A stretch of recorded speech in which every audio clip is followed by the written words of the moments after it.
Hello, everyone, and welcome to episode 69 of the Social Liability Podcast, the podcast where we discuss those folks in our lives that violate the social contracts that we all agree to live by.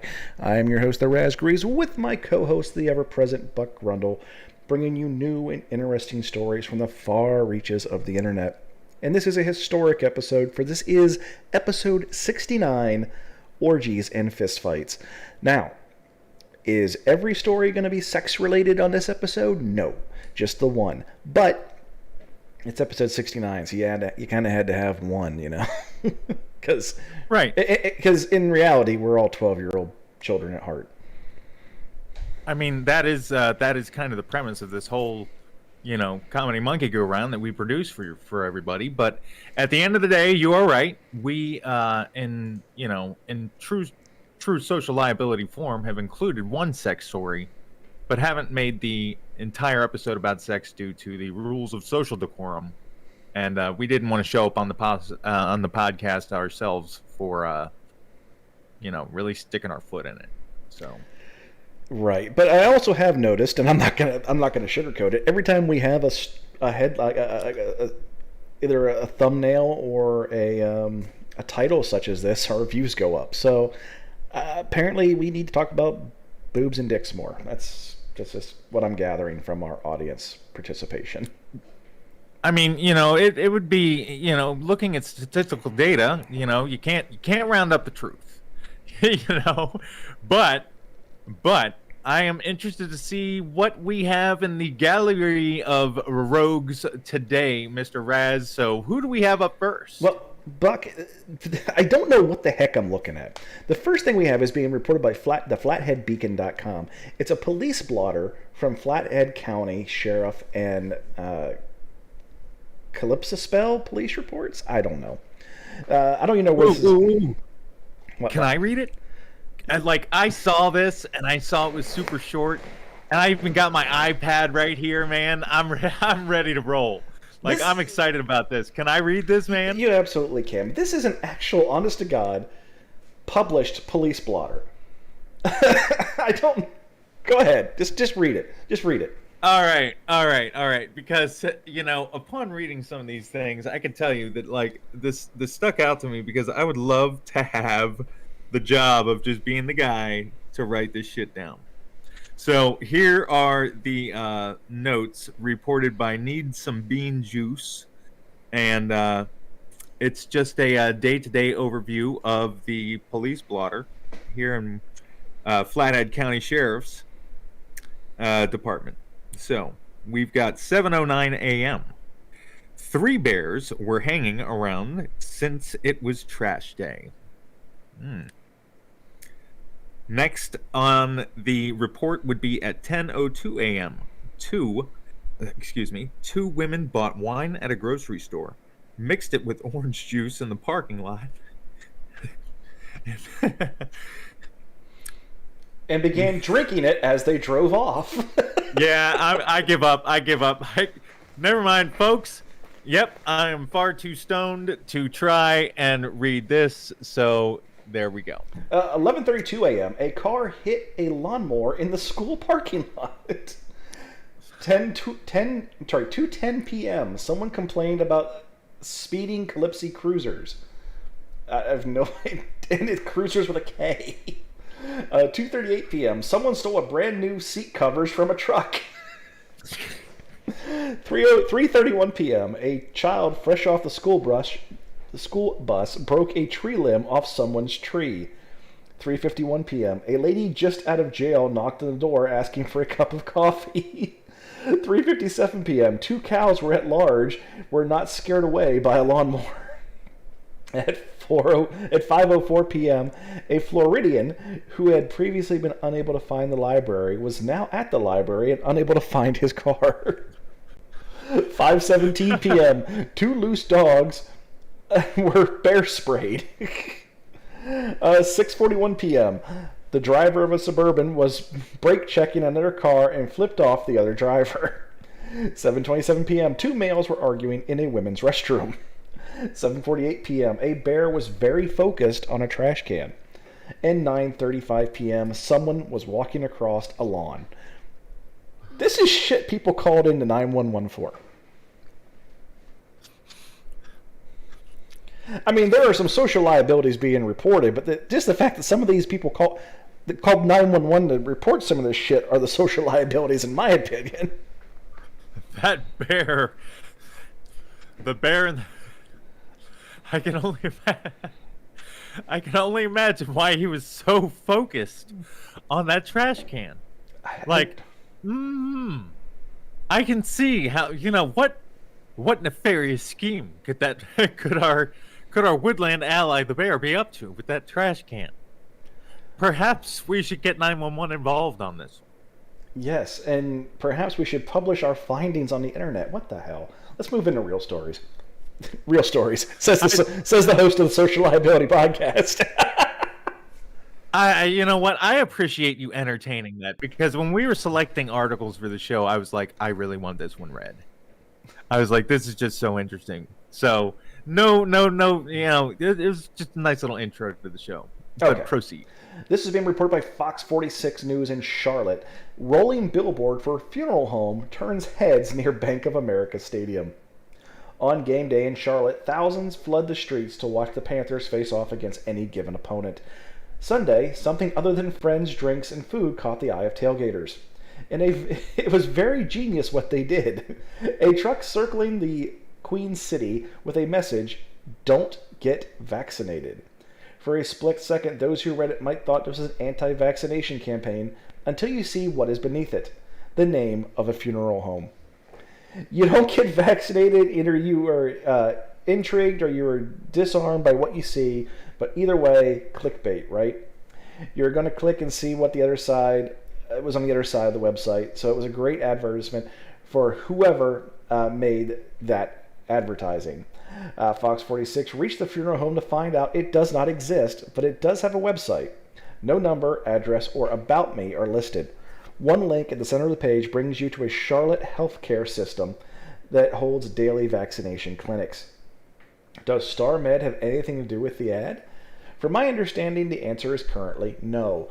I do not know anybody in our team that has done this, but I am the last to know for some things, says the doctor, whose name is like as long as my hand. I'm not even going to try to read it.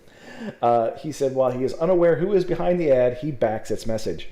It's definitely a bit on the dark humor associated with it, but whoever did it is obviously has the same thought process as we do, as vaccinations save lives. Somebody just takes it upon themselves to put up a rolling billboard. That's awesome. But yeah, we typically like to give scores on these, Buck. I'm not giving this as a score. This is awesome. You know what? As awesome as it is, if it made the news, no, funny stuff makes the news all the time. Just the fact that it's on the news does not make it a liability. No, it doesn't. And I'm trying to think. I'm really trying to play devil's advocate here. I really, really am. But you're not me, Buck. Yeah, I mean, like, that's about. You can't put a finer point on it than that, Raz. Moving along, no score. No score. Next is being reported by WSB TV Atlanta. Adults only hotel causes controversy incoming. This is in Forsyth County, Georgia. Plans to build an adults-only hotel incoming are not sitting well with some of the neighbors, but the hotel's developer says it will be good for the neighborhood. The property in question is on Antioch Road in Cumming. An Ohio developer wants to build a 25-room adult-only hotel. The problem is, for some people, it sits directly next to a church. Wait a minute. See, I think I've been there. No. See, because we don't read these, folks. I just read the headlines, and I thought this was just a hotel, and so far they haven't said anything otherwise to make me know for a fact otherwise. I don't think this is a normal hotel. Let's continue. Travis Bridgman, a pastor in the Antioch Baptist Church in Cumming, says he wasn't happy when he learned that a developer wanted to build the hotel next door. We don't feel it's appropriate right next to the church. I have some thoughts about that, and we're going to go into that here shortly. He told Channel 2's Mike Petcheniak, he's concerned about what precedent it would set. I feel it's a gateway to something that could be worse. Paula Duncan lives in a nearby subdivision and has started a petition to keep the hotel out. I understand this gentleman has a business and he can have it anywhere. I'm just not sure it was really thought out as far as location surrounded by families and a church. John Krajniak also owns one of the Bellamere Suites outside of Toledo, Ohio, and describes it as a 5-star getaway for couples. We attract people from newlyweds all the way up to their 50s and anniversaries and everyone in between. Krajniak says the hotel will not attract criminals or less than wholesome crowd. He said the land is already zoned for a hotel and he intends to build there. I wouldn't put a product out there that didn't benefit the community. The Forsyth County Commission will take up the project in August. Well, I a couple of questions come to my mind. First off, is how, and I'm only trying to gauge like a greater picture of it before I really like critique it. How does the hotel propose to like put banners up or something like that? I mean, like, are they going to advertise it as like an orgy hotel, or are they going to advertise it as just like, like a mild, just like, hey, this is an adult space, like, so they're okay. Let's. What I was alluding to is I thought this was going to be a swingers resort. There's many of these around the country. They all do very quite well. There's a very famous one in Florida that's called Secrets, I believe. And it is a swingers resort. That's what it is. Well, what about the one that we did on the podcast, man? We did Joe Bob's, man. Bring your house and share your spouse. That was an RV park. Now this instance, what this is, there's actually one of these in the Poconos back in Pennsylvania. And what it is it is literally a couples resort. It is not meant as a sharing thing. I mean, you could, I guess, in theory, but essentially all the rooms are like honeymoon suites. It is literally just you can't get away for a long period of time, but if you can get away for an overnight with your spouse and kind of rekindle the romance type thing. I looked at one of these. I really did. One of the rooms had a jacuzzi. It looked like a champagne glass. I mean, it was kind of a neat concept. I don't see anything wrong with that. No, but I have a big fucking problem with these goddamn churches that think they're going to dictate what you can't build it next to us because we're a church. Okay, well, fuck you. I don't want a church built it next to my house. Fuck you. Go away. No, right. You can't build here. No, screw you. There actually is a Supreme Court case that has dictated that their little petition. If the county acts on that, this guy's got a hell of a lawsuit against him.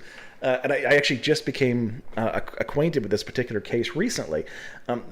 This was in Massachusetts, I believe, because I'd have it in front of me and actually read off some quotes from it, as dry as that sounds. But essentially, if you were getting a liquor license in this town, if you were anywhere, like the closest church could say whether you should get the liquor license or not. And there was an alley that ran down the rear of the property, and it's the back door of this bar butted up to the back door of some church. And this church said, no, we're vetoing the license. You can't have a liquor license. You can't open a bar there. And this case actually went all the way up to the Supreme Court, and the Supreme Court ruled that the government cannot outsource their duties to an individual or an entity that is not governmental in nature. And a church, by our government in general, cannot be a governmental organization. So right, church and state, man, church and state. So they can put the petition in, and the council can try and rule on there, but they'd be a fool to. They're gonna get their little pee-pee smacked to decide to do that stuff. Besides, it's a hotel. It's not like it. Even if they wanted to put a casino in, fuck it. If they wanted to put in a goddamn orgy hall, it's just one big ass room with mattresses. Screw you. It's their land. They can do with it what they want. Well, no, I'm not arguing that at all. I was just trying to gain, like, why would they even have a fucking problem with it? And now Now I'll tell you what, flat out, guy who's the target of the article in this story, the guy who wants to build a hotel, for me, gets a social liability score of a 0. And these naysaying, Bible thumping idiots, and I'm not bashing religion either. Pretty much. 5. Yeah, 5. Absolutely. Overstepping your bounds, trying to encroach upon the rights of decent people because of your own ideological beliefs. Like that's not okay. That's kind of absolutely contrary to the concept of, well, whatever. That's me giving my opinion on something that I'm not well versed enough in to do so. But I do know that you're not supposed to stick God into the Senate. We don't have God on the ballot. Okay, you can, if we wanted church and state to commingle, people can cast their ballots, and you can even write one in. You can write in whoever you want to vote for when we go to the polls again. Put God there in the section, and let's see if he shows up for the inauguration. If not, we have to defer to the judgment of the government. So yeah, they get a 5.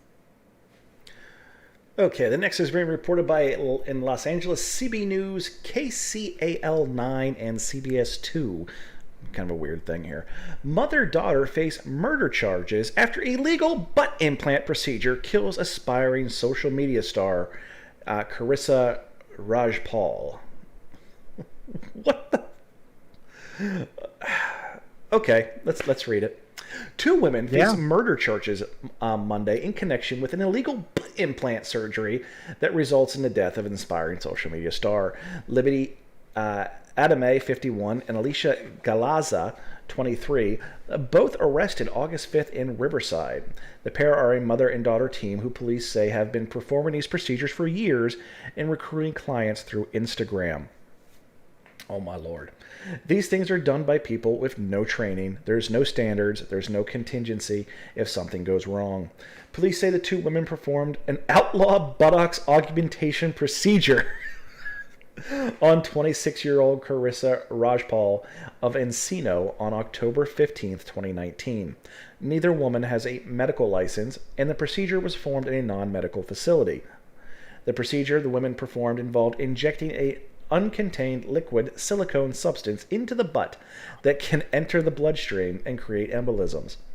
Silicone is not meant to be injected into the buttock or the breast, period. And the FDA says that. Plastic surgeon John Timothy Kazazian also corroborates. The procedure has been Rajpal's 3rd with the 2 women. Adame and Galaza called 911 to help Rajpal, but police say they fled the scene without identifying themselves or telling paramedics what happened so they would know how to treat her, according to the LAPD. Rajpal died in an emergency room with doctors unaware of the silicone injection. Rajpal's cause of death was listed by the LA County Coroner's Office as a homicide due to acute cardiopulmonary dysfunction and transmuscular intravascular silicone injections. Screw you, Buck. Adame was released a day after her arrest after posting a $1 million bail, and court date has not been scheduled for the case. Galaza was released on bond 2 days after her arrest, is scheduled to make her first court appearance on December 8th. Investigators say Adame and Galaza have been performing these procedures out of their home since at least 2012 and charged nearly $14,000 for 3 sessions. Other clients of Adame and Galaza have contacted the police to report that they too are suffering from a range of complications due to the procedures.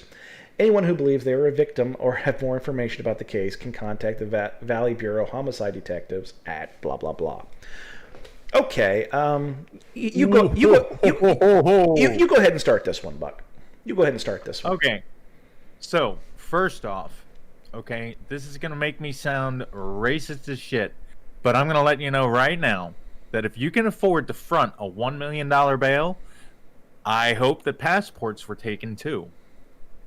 I'm just saying that right now, because everything about this whole freaking thing, to me, with these 2 women, screams flight risk. Those 2, we're not going to see them again. If and I'm not saying that, like, they lived outside of the country. I'm not saying they're foreigners, but I am telling you that if I were to break the law and if I were to have the ability to pay a $1 million bail, I would pay it knowing that I had a plane ticket to somewhere other than here. And to a non-extradition treated country. I'd be going to Belize. I'd be going to Belize. That's it. That's just it. But let's just go ahead and just go into how disgusting these two are. I mean, how do they even they've got multiple people that they bamboozled into this? Like, this is an ongoing thing. These people convinced. Wow. Well, wow. The mother, 51. If you could see a picture of this chick, she has had so much bad plastic surgery because there is nothing in nature is that ugly. I'm sorry, there's just not. I've seen some ugly babies in my life, but not that. The monkfish. Yeah, this is bad. So my whole opinion of this is, yes, they should be charged with the homicide because of this individual. But at the end of the article, when they're saying, like, anybody else who believes that they too were a victim, please contact us. No, I'm sorry. If you get on Instagram and say, "Ooh, look, butt injections," and you just go to some chick's house and she says, "All right, hop up on the dinner table there. I'm gonna put a needle full of silicone in your ass." I don't care how convincing they are. If it's just you're going to someone's house to get silicone injected in your ass, you knew it wasn't above board, and you accept that liability, in my opinion. So, charge them with the homicide. But the other people, maybe we should just know who they are so that people can be aware of that if they ever meet them on Tinder. No, man. I mean, oh my gosh. I'm giving these two a 4. I'm giving them a 5 because somebody did die. Now, granted, everybody involved was an idiot, but yeah, I'm sticking with my 4. I reserve 5s for, other stuff. I don't have a good example of what I would reserve a 5 for. But why would you? I just don't get it. I don't get the I need my ass to look huge thing. Hey, you know what? Beauty is painful. Beauty is expensive, and my opinion, and solely my opinion, is that beauty is really overrated, and there's a whole lot of stigma behind of it. I feel bad for these ladies who are going in and trying to make themselves prettier. They just got bad self-esteem issues. But on top of that, there's a lot of, maybe you should work on your common sense before you work on your butt. It's just like, did they even check to see if these two ladies had Yelp reviews to go along with their, like, come on, man. Like, I bet you, no, man, you know what? I hate to say it, but you know what? The people who got bamboozled into this shit, I bet you every single one of them shows up at a car lot to buy a car with every fucking internet offer, all the consumer reports, guns loaded, ready to fucking strike a deal. But when they're going to go and get their butts done, they want the bottom dollar. That's right. The bottom dollar. But anyhow, no, either way. No, I already said it twice. Don't even button me, man. I already buttoned you. Don't even button. I already buttoned you. I already buttoned you. I was grabbing at straws with that joke. I said it over again on purpose because I don't know. I was really hoping that I would get a reaction, but then your silence was deafening, and I just want to go. I just want to move along. There's certain times when there's just no words. So this next one's This next one's being reported of NBC 10 Philadelphia. Give me my food. Women pulls out gun after Chipotle closes early. Police are searching for a woman who they said threatened workers with a gun asked to speak with a manager, and stole food inside of a Chipotle after an employee announced they were closing early. The incident occurred Saturday around 5 p.m. inside the Roosevelt Mall Chipotle on Cottonman Avenue. The store's manager told an employee to close early due to staffing and advised the waiting customers inside to order online. When an employee told customers, one woman who was accompanied by an unidentified man pulled a gun and asked to speak to the manager. The employee immediately pressed the security button to alert mall security because, yeah, okay. Well, then again, it is Philadelphia. They probably showed up with freaking shotguns. The woman then said if someone didn't make her food, she would be back and there would be a problem. The woman then placed the gun back in her purse. Another Chipotle worker then made the woman her food in order to get her to leave. After her food was made, the worker took out her gun. I'm sorry, the woman took out her gun again and said, "Somebody give me my food." Police said the woman then took the food and fled the store in an unknown direction. Police released surveillance video of the woman. If you see her, do not approach and call 911 immediately. Dude, I've never had Chipotle. It can't be that good. It just can't. There's no... You're muted, by the way. So you might want to hit that button before you start talking again, Buck. Go ahead. Yeah. I like Moe's better than Chipotle. Not even gonna lie. And if I were gonna have any burrito at all, period, it would be a raw burrito out of West York, Pennsylvania. That's right, raw burritos. I love that place. Well, you better call Raw Burritos. You better call Raw Burritos and get a check for that endorsement. I'm actually going to submit something to their Facebook profile because they actually always answer me, and they're just a good group of people. Maybe we might get some. Maybe we might get some exposure. Jeez, dude, I remember back in Pennsylvania, you'd see the bumper stickers for Raw Burritos everywhere. Everybody had that damn bumper sticker on their car. Oh, man. And that place is dope. They got like 45 different types of hot sauces. Oh, my God. Oh, man. I go in there every time. I get two steak burritos, no beans, no sour cream, extra guacamole. See you later. They're about as big as a puppy. I mean, like, you know, Waffle House should start making burritos. Because you can drunk fist that shit. Doesn't matter how fucked up you are. Doesn't matter how bad of a day you're having. Even now, like, I'm like the crooked man of Calcutta. I can't even sit up straight without, like, holding my arms on my wheelchair. But I can drunk fist that burrito, shove it into my fucking face with a smile, man.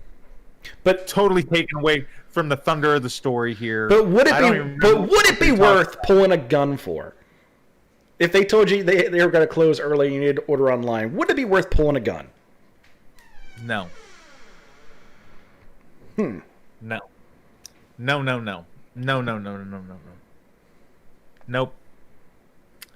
Nope. Gotcha. I don't know. I can't think of very many instances other than like life or death. So yeah, no, there's no other instance where I could see myself pulling a gun. So no, yeah. Hey, in case anybody didn't realize, what you just witnessed there was me doing something called mental math. What would be worth it? I mean, my wife and my grandmother, who just had her birthday yesterday, by the way. Did she hit 90? I think so. But they've had a conversation one time where they were really mad at somebody. And the conversation, I'm not even going to say who said it, but the comment was made that, you know, there comes a point in your life where life without the possibility of parole is no longer a deterrent. I can't see a burrito ever reaching that level. No, that would be... That'd be a big no. That would be a big no. So, when there's a gun involved, I have a very firm belief when it comes to firearms. I believe everyone should be able to own one, be able to carry one. But if you skin that iron, you better be willing to use it, and it better be for a justifiable reason. Pulling it out for a fucking burrito is not a justifiable reason to pull a handgun, or any gun for that matter, or even to pull a slapjack for all I care. This chick is a level 5, and she is one of the biggest problems with our country and our society as a whole. I'll agree with that, man. I'll give her a 5 myself. Good. I'll allow it. Okay, folks, at this point, you would normally be hearing us talk about, on our audio version of the podcast, how much we would like you to listen to us and listen to our sponsors. It's usually Anchor, but that's not what we do on the video podcast. No, on the video podcast, we ask that you hit the subscribe button, hit the notification bell so you know when we go live, and whenever we get a hair up our ass, decide to upload something different, you'll be one of the first to see it. Because we do other material occasionally. Buck used to have a very successful series, and then he got derailed. And I got the hiccups right now. There's a lot of plate spinning in the Buck universe right now. But I imagine that a couple things might happen that get me to start going on camera again. Would it be that you take the collar off of that dog? Perhaps. Jingle, jingle, jingle. I made sure when we got our older dog that its collar had the tag like studded onto it. That way it didn't jingle around. And the new dog, as soon as it gets big enough to wear a collar, because it's about the size of a burrito right now, it's going to have the same, because I'll be damned from listening to that little jingling noise all day long. Well, I will let you know that as you were saying that, good old caregiver Katie was actually at that moment taking the collars off the dogs. So, like, literally right as you said, could somebody take the collar off that dog maybe? And dog ran right back up to me with the collar off. I was like, wow.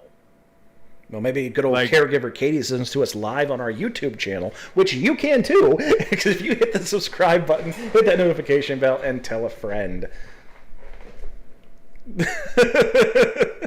All right, we're going back live with the audio version in 5, 4, 3, 2, and I just started doing the countdown as I hit record again, folks. That is not the first time I've done that either. So bear with us. Okay, we're going back into our stories with a story from KEPR, it's a CBS affiliate. Assault suspect jumps on Pasco police car, twerks before arrest. Pasco. Police say a woman allegedly climbed through the sunroof of a woman's car to assault her and then twerked on a Pasco police car while officers investigated the fight. Police say the incident happened Wednesday at 4 p.m. in the area of Tuscany Plaza on Road 68 in front of Fiesta Restaurant. That's exactly how that reads. I can't even say I read it wrong. That is exactly how they wrote it. Police say a 28-year-old woman was driving to meet her 37-year-old Pasco female suspect. What? Come on, step up your game, writers. Police say the two women were in some sort of dispute. Well, you don't say. Police say the victim had a pistol and does possess a concealed weapon permit. Witnesses say they saw the suspect climb onto the roof of the victim's car and began hitting the female with her fist. The suspect also allegedly pulled off the victim's wig. During the alleged assault, the suspect climbed into the car through the sunroof and continued to hit the victim. During the assault, the victim allegedly fired one round from her pistol as a warning shot. Ooh, no. Shortly after this, a officer arrived on scene to see the woman fighting over the gun. The officer quickly separated the woman and secured the pistol. Good on you, officer. Police say the suspect was directed to wait at the front of the police car. This is when officers say the woman climbed onto the front of the car and began twerking. She was later arrested for suspicion of assault. Okay, so I'm looking at the video. Not the video, I'm sorry, stills from the video. I got a fucking huge problem here. So there is a shot fired. They are literally fighting over the weapon when they get there. They separate them, take the weapon, and then just tell this chick to go stand in front of the car? They don't, what? She's not wearing handcuffs. She is literally gets up on the bumper, she's twerking, then she crawls all the way up and she's dancing. The police are in the background going, look at that. You don't see that every fucking day. What? And where did this take place? Pasco. I'm not sure where that's at. It just says Pasco. Where the hell I is will. Pasco? I'm just. If I were in the roulette wheel of life, I would put my money on Florida. I mean, yeah. I mean, like, let's be honest. and wow, you are absolutely right, though, man. Active shooter gets told to wait in front of the car.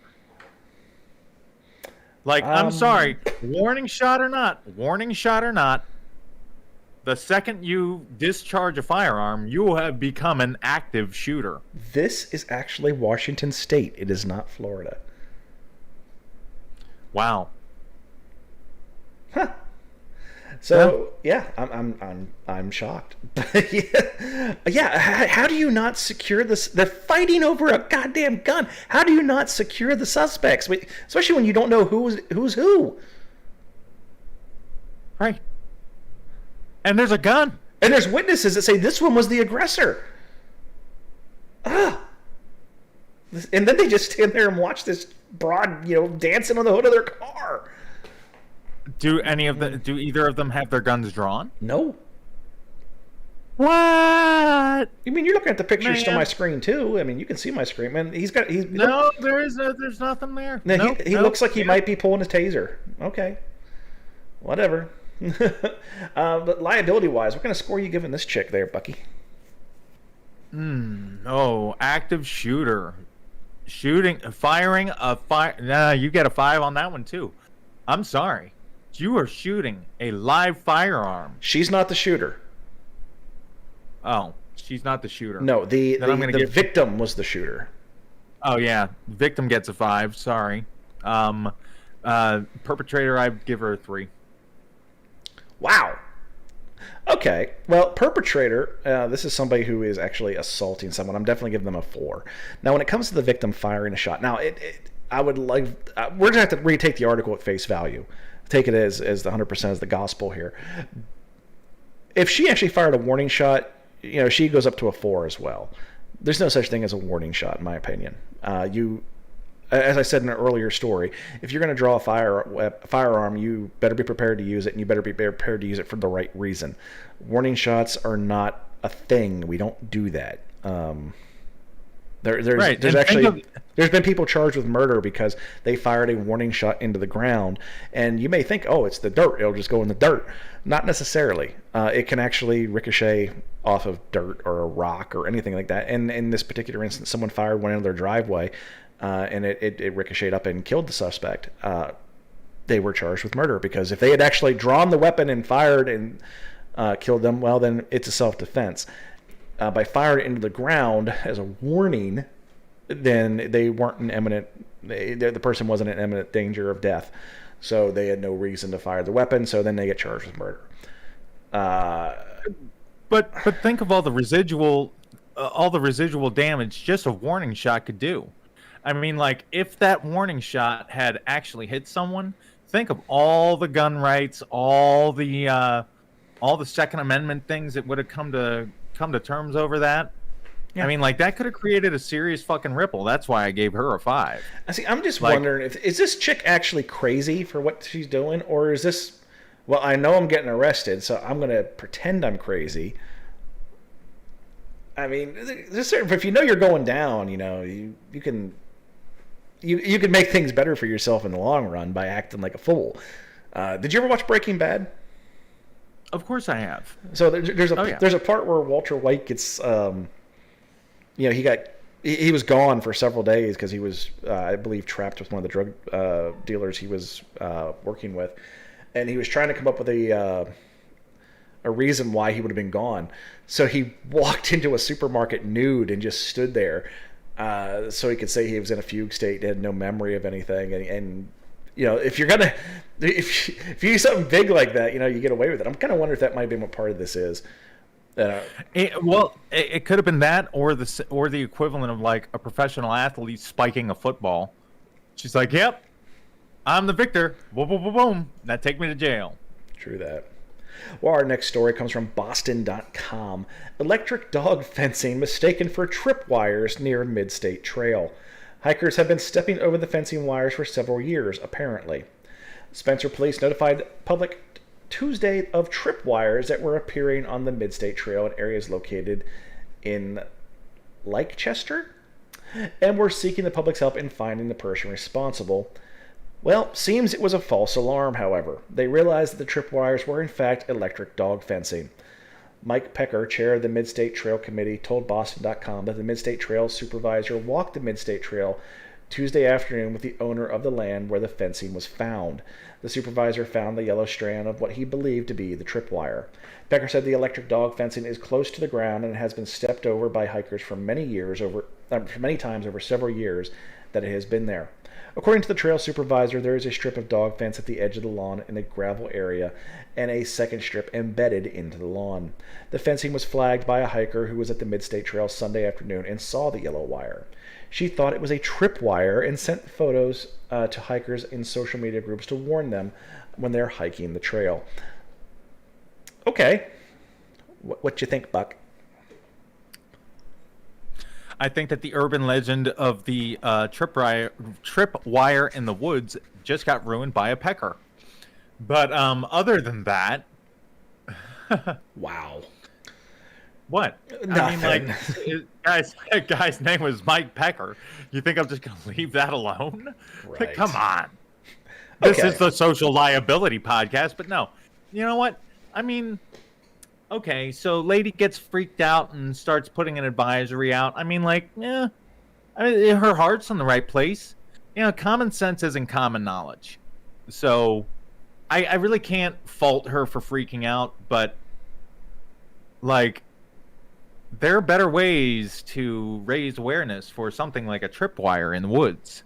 Like, perhaps advising people on social media that you found a potential tripwire that could lead to a booby trap placed by, you know, who knows what kind of ne'er-do-wells are going through the woods in your area right now, planting booby traps and all sorts of things, you know? Like, she could have, like, called the police. Dude, you're this is what she did! Did you not listen to what I read? Oh, my God. Okay, so... Hey, you know what? Raz, I am sorry, man. This is one of the parts of the podcast that's the funniest, because I have a cognitive disability. And so sometimes, like, I'm like Dory the fish. As soon as you say something, I'm like, oh. Yeah.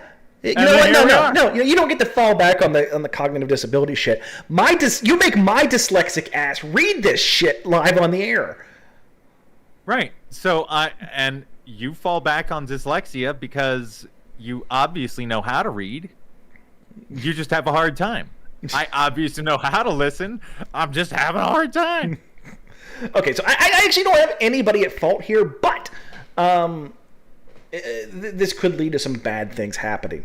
So this is a trail system that's set up, but it's on private land. This individual who allows this to occur still has rights to his property, and he has his dog fence, electric. You know, it's an invisible fence, and you know, if people see this wire and they do something, now his dumb ass should have buried the stupid thing, in my opinion. And if you're going to have public access through this trail, why do you have your dogs able to go up to that point? There's a lot of stuff wrong here. But I don't see anybody being a liability. It just seems like a comedy of errors on everyone's part. Right. And where exactly are you chastising me for not listening? I was just highlighting, like, if you believe that you have found something like this, perhaps you should notify the police. She did. You know? And see, now I know where I slipped up. Now I know where the disconnect happened. Okay, yep, definite. You got me twice in the same article. I am having a great day. Right. I'm not giving anybody a score though, because that's kind of like it's just an all around fuckaloo. No, it's just, yeah. Well, this next one's definitely getting a score, Buck. This has been reported by the Orlando Sentinel. Florida crash victims carjacked after by Good Samaritans who stopped to help them. So, no, not by. Let me read that again. I'm going to start over. Florida crash victims carjack Good Samaritans who stopped to help them. There we go. 2 men who crashed on Interstate 75 carjacked 2 Good Samaritans who stopped to help them Tuesday morning. The Florida Highway Patrol said as it released more details about the case. The suspects occurred when the driver lost control of the car, a 2021 Nissan Sentra with Oklahoma license plate, blah, blah, blah. Then collided with a barrier wall and stopped in the center southbound lane of I-75 at mile marker 296. When a mother and daughter, ages 47 and 27 from Jacksonville, stopped to help, one of the men pulled a gun on them. The men then abandoned their vehicle, forced themselves into the woman's vehicle, and made the victims drive them to an intersection in Tampa, roughly 30 minutes south. They told the woman they had become lost after leaving Lakeland. The mother and daughter drove the carjackers, who they described as one black and one Hispanic male, to 138th Avenue and 19th Street in Tampa, and then they were allowed to drive off. No injuries were reported. The woman drove to a Hillsborough County Sheriff's District Office to report the incident. The suspects were described as in their early blah, blah, blah, blah, blah. And it gives a detailed description of them, but we're not going to need to do all that. So, dudes crash. The mother-daughter pull over and say, hey, you guys need some help? And they pull out a gun and say, you're going to drive us somewhere. How about you ask, assholes? Because they probably would have done it. You're muted again there, Buck. Why are you trying to talk to me with your mic turned off, Buck? Just having a day, man. You are a podcast liability. That's what you are. I know, man. I know. But that's why we have so much fun with it. I mean, but no. You know what? I mean, putting myself in the same shoes, like, I would have just given them a ride. Like, there's no need to bring guns into this. If you just, they literally stopped to help your ass. If you just asked, they probably would have. Now, granted, they're probably up to something nefarious. Like, the car was probably stolen, and they were fleeing somebody or something of that nature. It doesn't matter. But if they said, hey, yeah, we wrecked our car. Can you give us a ride? If they stopped to help you, they probably would have.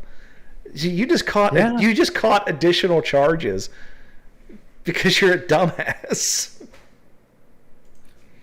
I mean, I guess if you're in for one, you might as well just go all out, you know. I blame it on piss poor planning. That's just it. I mean, you know, how could you not have a contingency plan for, you know, an unforeseen car wreck? Pshaw. So I mean, like, there's gotta be a section in the flow chart for shit like that. When you're planning out a heist, it's like unexpected vehicle problems, and we just left that box blank. Yeah. So, with them having a gun involved and they're pulling a gun on somebody, that automatically takes up to a 5, in my opinion. It really does. I'm gonna go ahead and agree with you on that one. I mean, you know, I'd be interested to see if the AAA operator that got their phone call before they robbed this poor guy has anything to say on this either. Because I bet you these two mental math magicians definitely fucking called AAA first. Just saying. I could see them doing some dumb shit like that. I doubt it. I doubt they know what AAA is. All right, Buck. I'm gonna give you a touche on that one. They probably don't know what AAA is. They probably don't know how to spell it either. So we're going to move on to CBSNews.com. And this is the title of our story because we needed some clickbait. A jealous Florida couple arrested after alleged fight erupts during an orgy. We got our clickbait. Oh, yeah. And it also just happens to be one of our favorite kinds of stories, Buck. Uh-huh. Florida man. Does whatever the fuck he can. Makes headlines every time. Florida's paradigm. Look out!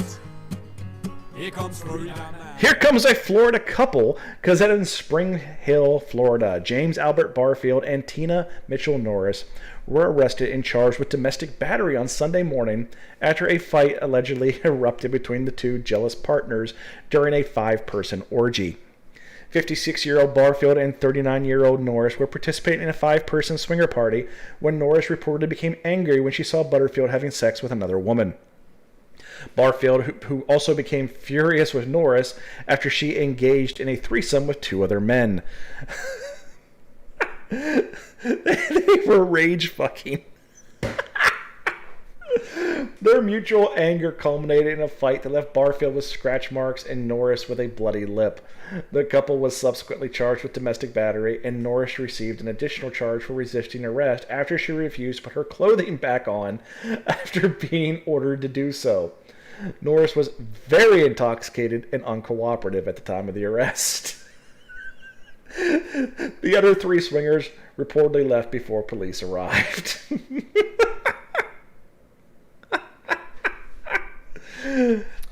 Well, what did you think was going to happen at the orgy?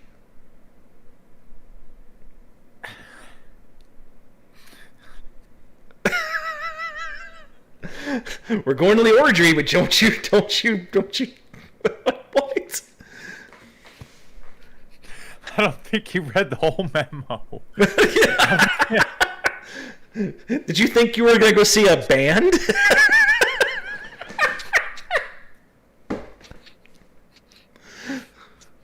You gonna make it? You gonna make it, Buck? You look like you're gonna die. All I can do is... Oh, wow. Wow. Like, I'm just getting, like, a mental picture of this poor asshole. Like, walking out of the bathroom. just like, comes out of the bathroom and is like, wait, what? Where'd all these naked people come from? So, This does not look like a televised sporting event. Why did I bring my cheese helmet? This was not in the itinerary. This is... I mean, if you're going to go to an orgy, guess what, folks? There's going to be sex involved. I mean, did they each think that they'd be the one participating and the spouse would be the one watching? I mean, what did they think was going to happen? Because they both got mad because she had a 3-way with 2 guys and he was having sex with some other woman. I mean, what's? It sounds like they were both the center of attention. And those poor other people that were there, those three other cats, like, they're probably just like, no, we're out. We're gonna have an OG over here. Yeah, we're like, fuck you. We're gonna go over to our place, just have a 3-way. We don't need you 2 anymore. Yeah. OGs when there's 3, orgies when there's 4. Oh, jeez. Or more. Because when there's 3, one says, "Oh, gee, there's none for me," and walks right out the door. Not necessarily. We're not going to go into that. Jesus Christ! What the hell did you think was going to happen? That's the only thing I can say. What did you think was going to happen? Yeah, like maybe he thought it was going to be like a movie night. Well, he was mad because she was in a 3-way, and she was mad because he had another girl. What? I mean, what part of orgy was ambiguous? Mm-hmm. Yeah, like I said, these 2 people apparently did not read the entire, like, itinerary of events that went along with this particular affair. I mean, like... Affair. Oh, jeez. All right, I'm going to give this a score of 3 because I can only just think it's drunkenness that caused this. I'm not even gonna deign them with a 3, man. I'm gonna give them like 2. But actually, you know what? Because Yeah. They didn't hurt anybody but themselves, and they just ruined a good time for 3 other people. Yeah, that's really what it boils down to, man. Like, 2 people went into something thinking that they could take it, got all fucking butthurt and offended, and ruined the night for 3 other people. Like, an orgy is a consensual event. Like, all the people, all parties involved in this particular, affair, happen to they happen to give something to each other called consent. And that kind of goes along with the package of an orgy. There's no wrongdoing here. It's just 5 people expressing themselves in their, in a what should have been a mutually, beneficial way. But, 2 people just went in there and just decided they couldn't take it. I guess so. Bunch of fucking babies. Bunch of babies, which you don't need in an orgy. So I think that's going to bring us to a close this week, Buck. This has been yet another edition of the Social Liability Podcast. We do ask that if you do enjoy the podcast, that you tell a friend about it, because it costs you nothing. It costs nothing, except the only thing we ask that you pay is attention. If you hit the subscribe button, you'll get us each and every week as we record, I think, every Saturday. It used to be Fridays. We're doing it pretty much every Saturday now, and it's getting uploaded rather quickly. So if you can enjoy these 2 morons talking about stupid people to your heart's content. Do you have anything else to add for me, Buck? No. Other than the fact that we appreciate you, and we hope to see you for many more weeks to come. That being said, folks, I am the Raz Grease with my co-host, the Buck Grundle, wishing you a great and non-fight filled and an orgy week. Peace.